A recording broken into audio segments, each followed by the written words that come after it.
Fabien Sali pour Lingani Tangama solo boucle.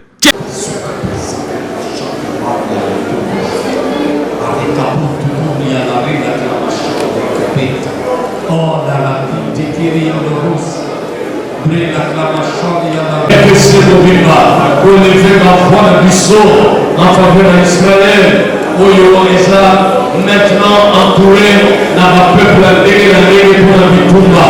Oh papa, nous avons crié vers toi, Seigneur. Ça peuple de l'Oyo, Soukabalo, délivrer d'Israël, nous avons la paix ne peut venir que de toi.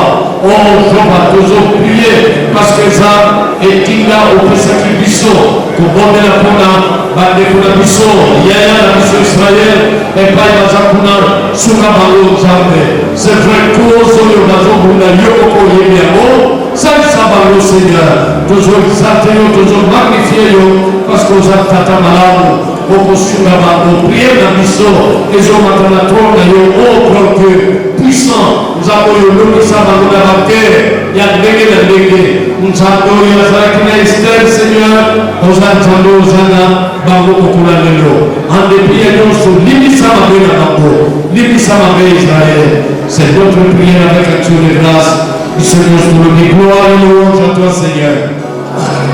Et nous savons aussi, dans des côtés sur RDC, ont traversé la période beaucoup compliquée, la guerre, et ça, la Katamboka, pour qu'on tombe la foi à Bissau, pour prier pour le bonheur, il y a ville, il y a pays, nation, on a la présémission, les vents, et le temps de faire la mité dans la Bissau, tout le monde est là pour la paix à RDC. Un, deux, trois, prions le Seigneur, tout le monde est là. La Kabachal, il y a la Kabachal, il est retourné à la Kabachal, il y a la Kabachal, Sari la Kabachal, il y a la Kabachal. Gloria te gloria la rosa, gloria capacidad la vida, la sabia. Oh Seigneur, Cacaio, Seigneur, ça nous savait baisser, ça nous a puissance, nous a entouré, Seigneur, na bicolo et les hommes comme la paix, la Bissau, nous avons mélangé sur tourner vers toi. Mission la Bissau est magnifiée par la Yahweh. Ça Bissau na est kuna insécurité za kuna nzambe yo aussi ça kabituma si ça bituma aussi ça kabake na lointain au Seigneur ça yango Père nous crions vers toi Père nous crions vers toi pona bakero za kuna na est nzambe na ituri apati wana nyonso o tala Seigneur batumbatana ba réfugiés na kati ya mboka Nzambe na ngai, Nzambe na biso, Nzambe ya RDC, tozopesa RDC na maboko na yo. Mon Seigneur, topesi mampinga na biso, oya FRDC, salisa bango. Oh Nzambe, tika tozwa sango, oyo tokoloba le Seigneur est avec nous. Seigneur, toza biso contre bato ebele, oyo baza visible, baso baza invisible. Éternel, lobisa biso. Toujours compter sur eux, Seigneur. Au nom de Jésus, les prières de la mission. Est-ce que tu veux la mission de gloire et louange à toi, Seigneur? Est-ce que tu vas acclamer Jehovah la mission?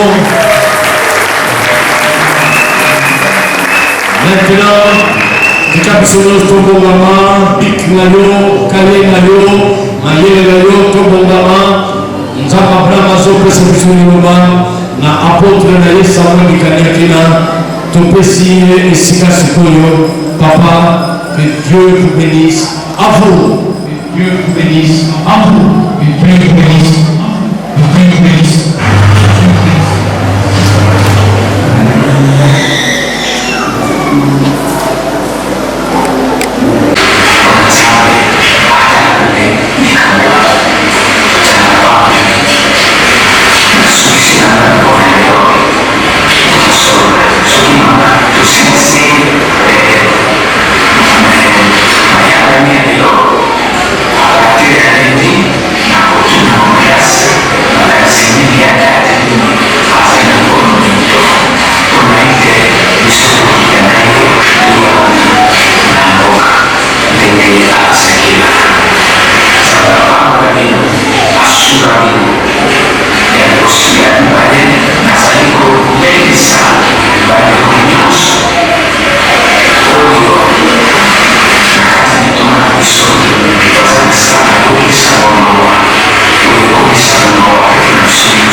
eleki.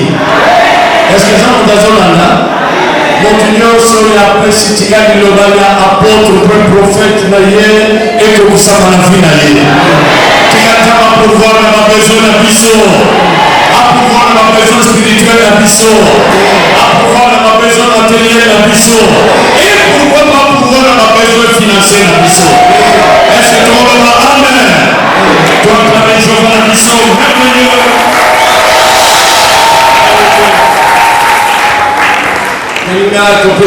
Merci mingi vraiment la paroisse de Kinshasa, à la paroisse de le représentant conseiller Raphaël Nandal, merci pour être venu. Au Jésus, merci que il y a sur le tout ça à la table. Un petit travail à part pour la vidéo. L'intérieur de Pekuna, des réunions sur les mobilisations au Sali, coup de chapeau, na Bafleur, na Bakongo, Ituri, Lubumbashi, Sankuru, Bandaka, Isiro, partout où il est Salami, Kisangani, pourquoi pas, nous avons Akanisabino Yosopé, à Pamolamino. Si vous voulez une fois à côté d'Amo, au collecteur, au Tangi, au Tingi, si aujourd'hui, on retient par voie bancaire, vous voyez, nous avons 2 voies électroniques, un peu ça, ou bien par voie bancaire, vous voyez, par voie bancaire alors, on a lobby déjà, on a lobby pour que les travaux, et parce que tout est éliminé et ça se termine parce qu'il n'y avait plus de moyens. Mais maintenant, les travaux vont pouvoir reprendre et nous allons apprendre à reprendre la mission. Pour la matin, il y a un presbytère de la mission Félé, à Bazan Kinshasa, pour nous nettoyer ça que vraiment, tout est à ma bonne lit, tout est à ma bonne lit, programme toujours il y a la montée, programme des années voilà. Mais pour le moment, on va visiter la Kinshasa, à la commune il y a Matete, à Kinshasa, Matete les a entrés, les balais sont outils là pour eux, les gens entrés, il y a ce qu'on a appelé Yimbi, vous n'allez pas battre Kaka, Mabaya. Sans la lemba entre Yimbi l'équipement que pour saluer le commune Matete na arrêt pharmacie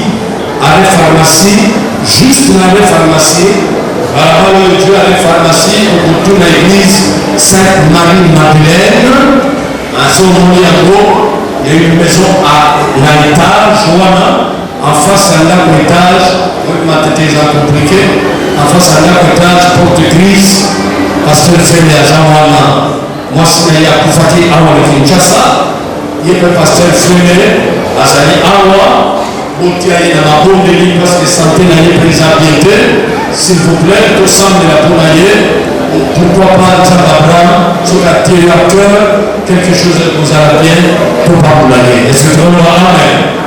Merci mingi wendeko lelo tosangani awa na kati na culte d'ensemble na biso ya Crisco na Congo mobimba bisika nyonso bazalaki kolanda mayangani oyo ntoma na biso Papa Samuel Dikanyakina atei biso na likambo ya kopesa kozala na esengo ya kopesa kozala na esengo ya kosoutenir mosala na Nzambe mpe kosoutenir basali na Nzambe mpe atalisi biso exemple ya Paul oyo ntango bato bazalaki kosoutenir mosala oyo azalaki kosala mpe bazalaki kosoutenir ye abondelaki epai na Nzambe ete Nzambe apambola bato wana ya c'est-à-dire que ntango biso tozali kolona na kati na mosala na Nzambe Nzambe mpe azopambola biso yango nde mayangani monene oyo tosali mokolo na lelo na kati na esika oyo mpe bato nyonso bazali na esengo mpona koparticipe na culte ya boye tika Nzambe apambola bino babina sali po molingani tanga masolo boucle